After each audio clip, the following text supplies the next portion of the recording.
As far as I'm concerned, it's not surprising that in many situations certain types of practitioners who are involved in participatory design are mistrusted when they go into communities, and that's to do with the history of architectural practice in this country since 1997, when New Labour made participatory design part of the planning and consultation process.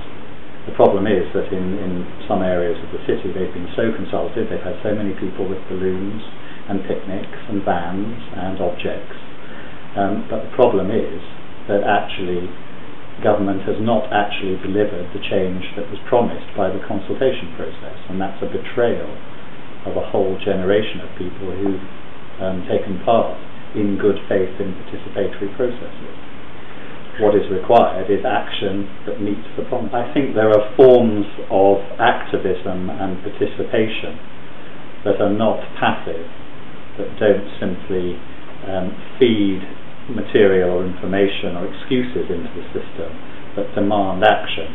And that's a very long conversation about the degree to which architects and students and practitioners in the built environment should engage in a direct way with politics and change.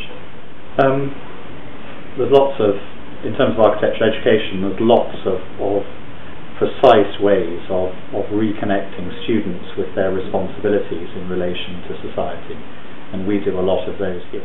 Live projects, working with real situations, taking students to places where the political and economic situation is so severe that they have to take sides and they have to be part of that.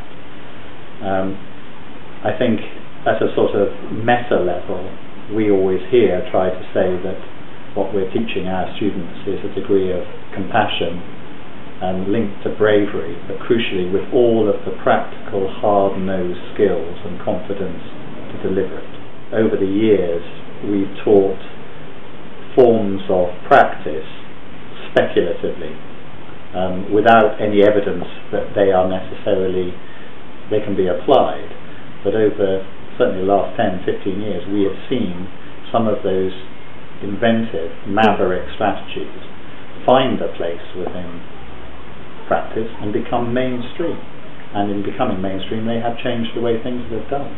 So I don't see any artificial excuse or difference between education and society around it. It's one and the same, but it's at different stages of the conversation. I think the skills are a given. We should give students the ability to be entrepreneurial, to be confident, to have business skills, to have confidence in the way things are made and procured and built.